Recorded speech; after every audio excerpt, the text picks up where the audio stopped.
Sur cette question de l'agriculture, parce que vous en parlez, c'est un exemple assez important de transition qui est nécessaire sur un domaine, mais en même temps de dimension sociale aussi qui se pose chez un certain nombre. Le premier article solide, c'est le pot de Nutella. Okay. Bon.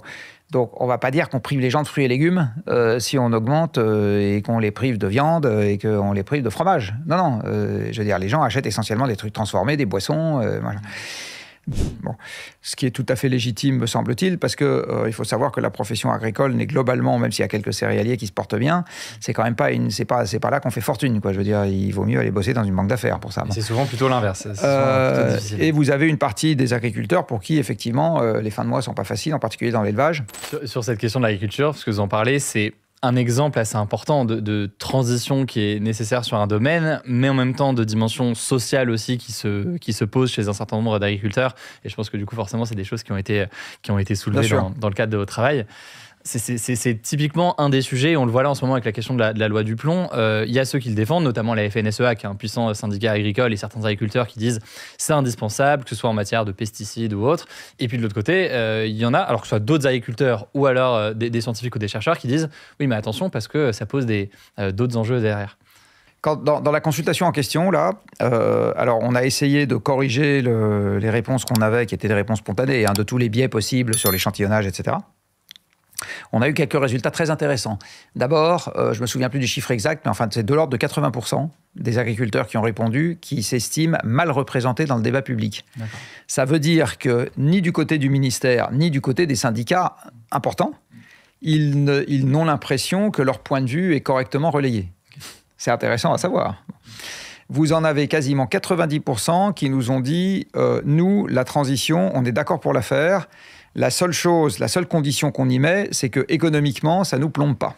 Bon, ce qui est tout à fait légitime, me semble-t-il, parce que il faut savoir que la profession agricole n'est globalement, même s'il y a quelques céréaliers qui se portent bien, c'est quand même pas c'est pas là qu'on fait fortune, quoi. Je veux dire, il vaut mieux aller bosser dans une banque d'affaires pour ça. C'est souvent plutôt l'inverse. Et vous avez une partie des agriculteurs pour qui, effectivement, les fins de mois sont pas faciles, en particulier dans l'élevage. En ce qui concerne les craintes qu'ils peuvent avoir, il y en a aussi, alors c'est pareil, je ne me souviens pas des pourcentages exacts, mais enfin de l'ordre de 80% qui disent que les phytosanitaires, ça les rend inquiets pour leur santé. J'ai peut-être 2/3, enfin bon, un pourcentage très important. Et en fait, je pense que les gens, s'ils pouvaient s'en passer, ils seraient contents. Simplement, à partir du moment où on se passe de phytosanitaire, les rendements diminuent, parce que de temps en temps, vous avez des petites bêtes qui viennent boulotter une partie de la récolte. Donc, il faut accepter qu'à l'aval, vous ayez des volumes un peu moins importants et des prix plus élevés. Bon. Sauf que si déjà financièrement... Donc, ça veut dire que nous, il faut qu'on accepte le prix à payer pour ça. Alors, le prix à payer n'est pas nécessairement très élevé, parce qu'il faut savoir qu'il n'y a que 1% de ce qu'on gagne qui va servir à rémunérer la production de la nourriture qu'on mange. Et que 1% de ce qu'on gagne, vous voulez dire en tant que votre salaire et le mien, votre salaire, le mien, le salaire de la personne qui nous filme, etc. Eh bien, c'est 1% de ce qu'on gagne qui va rémunérer ce qui nous sert à manger. Quand vous achetez ça, là, c'est petits pains au chocolat, là-dedans, vous allez payer tout sauf de la nourriture.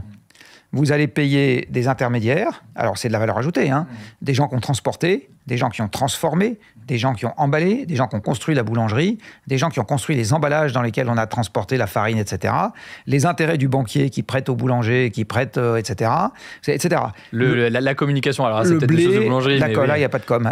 Mais sinon, la communication, absolument. Dans cette affaire-là, le blé... les graines de cacao, enfin parce que les pains au chocolat, là, le sucre et le beurre, ça va représenter 10% de ce que vous allez acheter, même pas. D'accord, donc et quand on passe le ticket de caisse, quand on passe la caisse du magasin, n'importe quelle grande surface, eh bien il y a que 7% du ticket de caisse qui va à l'agriculteur. Tout le reste à payer autre chose. Encore une fois, du transport, des emballages, les gens qui bossent dans le magasin, les gens qui font la pub, autre chose, mais les transformateurs, les salariés de chez Danone, les salariés qui fabriquent les pots en plastique, mais pas la nourriture elle-même. Donc, à partir du moment où la nourriture, c'est 1% de ce qu'on gagne, on peut se dire que si ça passe à 2%, on n'en mourra pas. Et si c'est le prix à payer pour qu'on ait une agriculture très vertueuse, ça vaut peut-être le coup de s'y pencher. Voilà. Mais il y a effectivement, mais là aussi, ça pose là une question pour certaines personnes qui auraient moins de moyens, qui pourraient s'inquiéter et se dire mais quel impact cela va avoir pour moi. 1%, 80% de la population française a les moyens. Par ailleurs, il faut savoir qu'il y a aussi un problème de régime alimentaire, véhiculé par ailleurs par la puissance des marques. Je vais donner deux exemples. Le premier, c'est que je ne sais pas si vous connaissez les articles les plus vendus en grande distribution. Non. Alors, 8 articles sur les 10 les plus vendus, c'est des boissons. Ouais.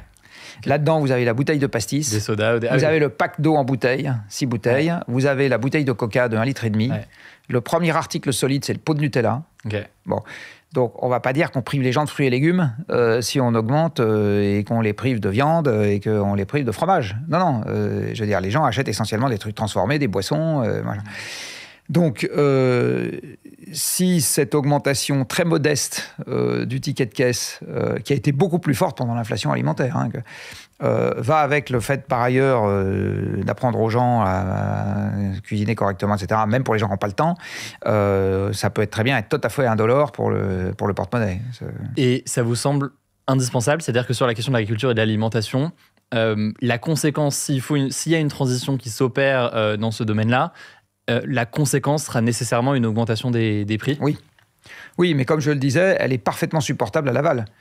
Après, elle n'est pas supportable à l'amont, sans protection contre la concurrence. Donc la première mesure économique que les agriculteurs ont demandé dans la consultation, c'est qu'on les protège de la concurrence à partir du moment où la concurrence n'a pas les mêmes méthodes culturelles et les mêmes méthodes d'élevage. Donc si on interdit les phytosanitaires ici, on ne peut pas autoriser les phytosanitaires sur les cultures d'importation qui permettent de garder les rendements alors que nous, on les dégraderait chez nous, etc., etc. Donc ça, c'est la première mesure que les gens demandent. Et puis après, il y a évidemment un sujet sur le rapport avec la grande distribution, puisque vous avez une pyramide inversée dans cette histoire. C'est-à-dire vous avez 400 000 agriculteurs, 500 industriels transformateurs et 6 centrales d'achat. Donc, ce n'est pas l'agriculteur qui fait la loi. Mais par contre, ça peut être l'État ou la puissance publique. Donc, moi, ce que je soutiens, c'est que plutôt que de dire les règles sont ce qu'elles sont, et on va permettre aux agriculteurs de faire comme les autres, parce que sinon, économiquement, ils meurent. Moi, je dis, on peut changer les règles et de dire qu'est-ce que ça coûte d'avoir une agriculture qui soit durable et qui soit à la fois bonne pour l'environnement et la santé. Et si ça coûte ça, on décide de faire ça. Et à ce moment, on regarde comment on change les règles du jeu pour que les échanges transfrontaliers ne viennent pas perturber ce qu'on a décidé de faire chez nous. Alors, cette vidéo revient sur les tensions autour de la transition agricole en France. Avec l'intervention de Jean-Marc Jancovici, elle met en lumière les difficultés économiques rencontrées par les agriculteurs. Le débat sur l'usage des pesticides et la faible part des revenus qui leur revient dans la chaîne de valeur. Le constat soulève tout simplement des enjeux à la fois environnementaux, sociaux et commerciaux, notamment face à la concurrence internationale. Faut-il repenser la répartition des revenus dans l'agroalimentaire ou tout simplement comment concilier durabilité écologique et rentabilité économique pour les agriculteurs? Dites-le nous en commentaire tout simplement. Et si ce type d'analyse vous intéresse, abonnez-vous à la chaîne pour ne pas manquer les prochaines vidéos sur l'actualité politique et sociétale dans le monde. À tout de suite.